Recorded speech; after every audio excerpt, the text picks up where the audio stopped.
반갑습니다. 오늘도 여러분께 스포츠 정보를 알려드리는 스포츠토라입니다. 구독과 좋아요는 저에게 큰 힘이 됩니다.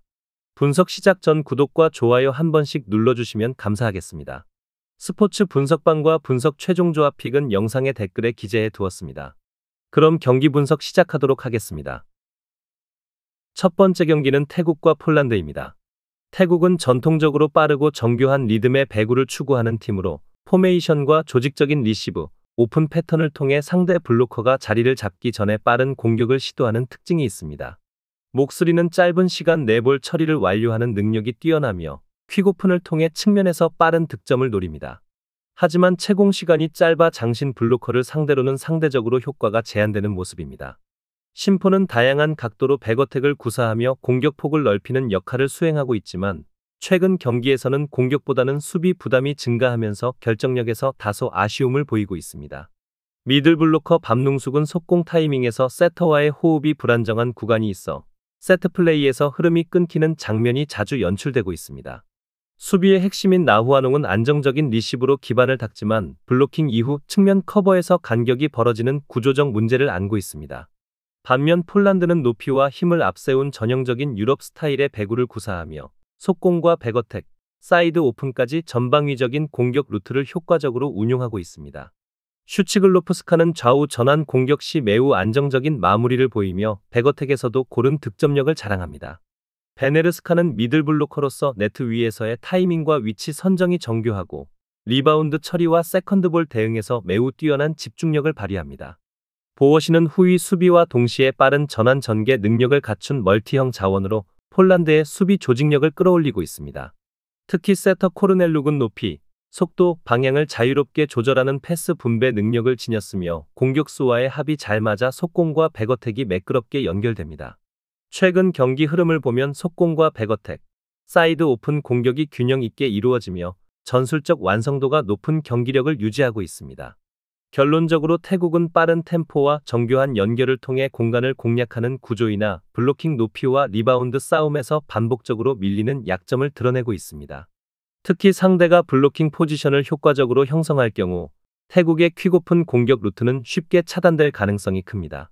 반면 폴란드는 블로킹 조직력과 공격수 분산 운영이 매우 뛰어나며 베네르스카 코르넬룩 중심의 미들 전개가 경기 흐름을 리드할 것으로 보입니다.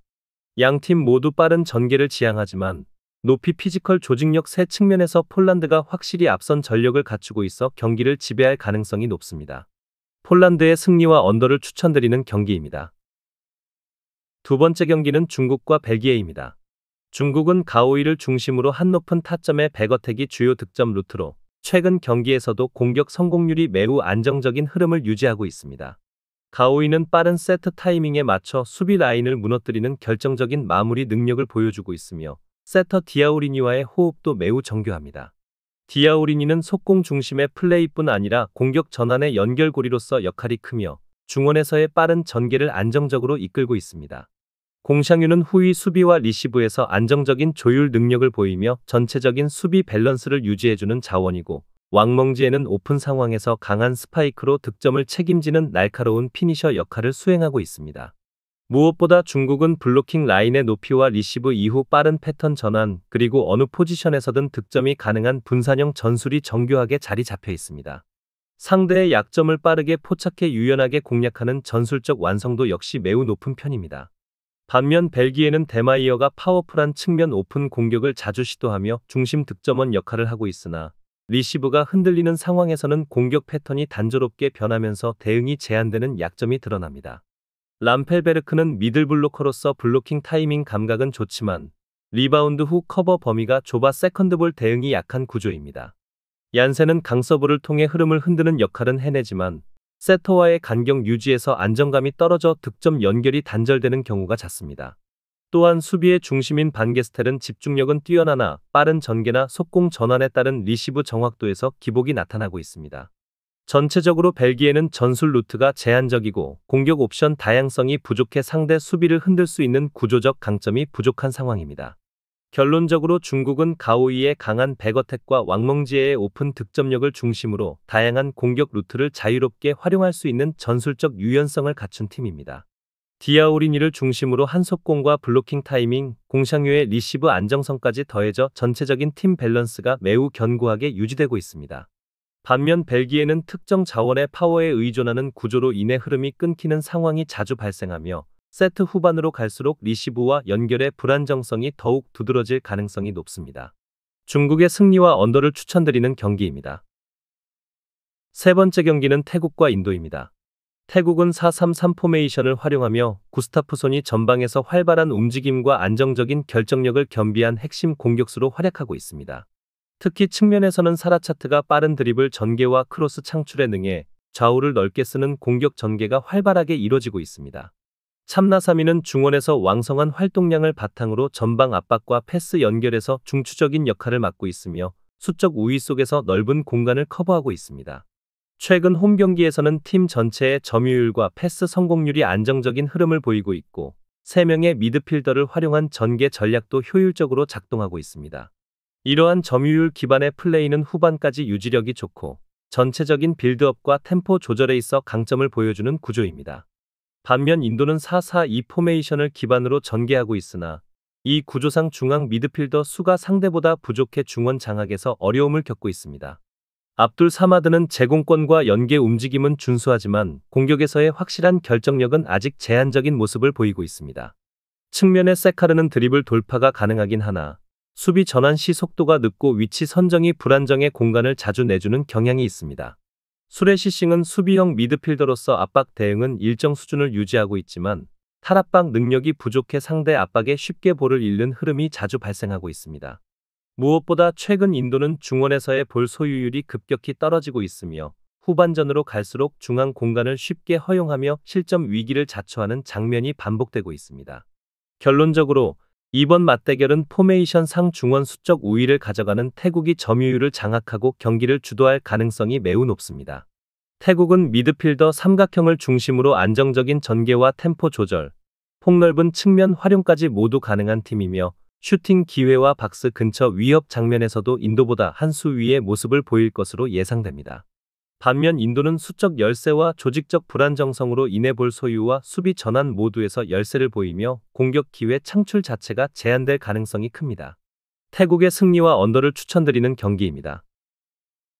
네 번째 경기는 독일과 포르투갈입니다. 독일은 포메이션은 4-2-3-1이며 클라인디엔스트는 제공권과 박스 안 위치 선정에서 강점을 보이는 중심 스트라이커다.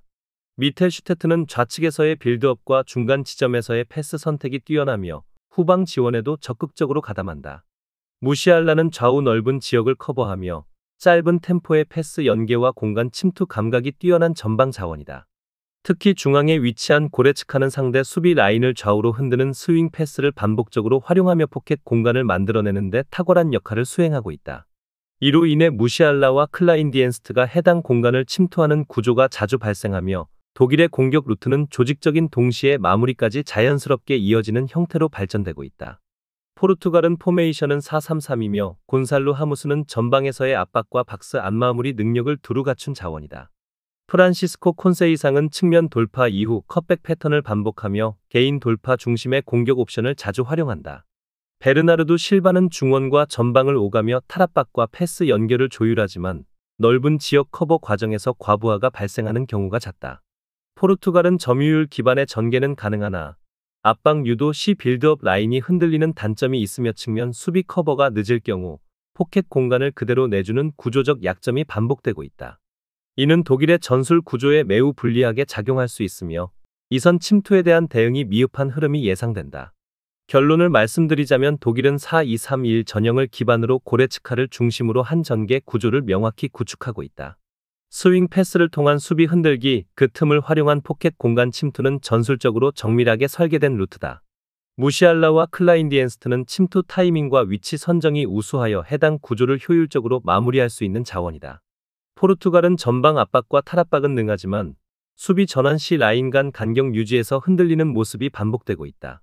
전체적으로 전개 완성도와 마무리 정확성에서 독일이 우위를 점할 가능성이 높다. 독일의 승리와 언더를 추천드리는 경기입니다. 더 다양한 경기에 대한 세부적인 분석이 궁금하시다면 영상 하단의 댓글을 확인해 주시면 되겠습니다. 스포츠 토토를 처음 접해서 어떻게 해야 할지 모르시는 분, 스포츠 토토를 좋아하시지만 적중률이 낮아 고민이 많으신 분, 경기 시작 전 분석 자료 확인은 필수이며 가장 중요한 정보력이 수익의 80% 이상 차지하고 있습니다. 주저없이 유튜브 여러 전문가의 도움을 받아보시길 바랍니다. 수익을 위해 이상한 곳에 가입비 내고 돈 날리지 마시고 유튜브에서 여러 영상들을 참고하여 베팅하시는 걸 추천드립니다. 오늘도 영상 시청해주셔서 감사드리고 건승하는 하루 되시길 바랍니다.